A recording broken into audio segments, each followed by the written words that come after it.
జై శ్రీరామ్. అందరూ ఎలా ఉన్నారు? బాగున్నారా? మేమైతే చాలా బాగున్నామండి. వేడి వేడి ఉప్మాలో కాస్తంత ఆవకాయ వేసుకుని తడి పొడి కాకుండా ముద్దగా కలుపుకుని ఒక్క ముద్ద నోట్లో పెట్టుకోండి.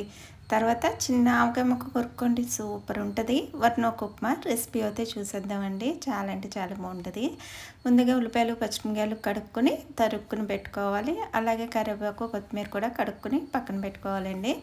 ఇంకా పచ్చిశనగపప్పు, పెసరపప్పు, సాయి మినపప్పు, ఈ పప్పులో అయితే నేను తీసుకున్నాను తాలింపులకి. చాలామంది పచ్చిశనగపప్పుతో చేసుకుంటారు, లేకపోతే పెసరపప్పుతో చేసుకుంటారండి. నేను అదో స్పూను ఇదో స్పూను తీసుకున్నాను అనమాట.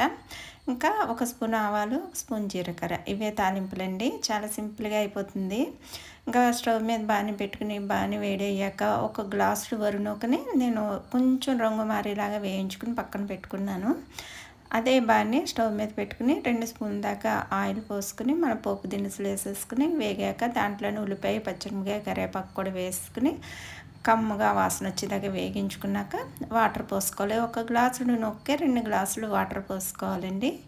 ఆ వాటర్ మరుగుతుంటే ఉప్మాకు సరిపడే ఉప్పు కూడా వేసేసుకుని సరి చూసుకుని మూత పెట్టేసుకోవాలి. సరసరా మరిగాక ఎసరు దాంట్లో మనం వరి నూకను అయితే వేయించుకుని వరి నూకను మెల్లిగా వేసుకోవాలండి. స్టవ్ సిమ్లో పెట్టుకుని వేసుకోవాలి. హైలో పెట్టుకుని వేసుకుంటే ముద్దల కింద కట్టేస్తుందండి, చూసుకోండి.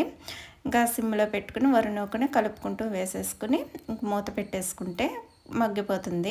అలా మగ్గిన దాంట్లో కరివేపాకు, కొత్తిమీర వేసేసుకుని మూత పెట్టేసుకున్నాం అనుకోండి, కంప్లీట్ అయిపోతుందండి ఉప్మా. ఉప్మా అయితే చాలా బాగుంటుంది. వేడివేడిగానే తినేయాలి.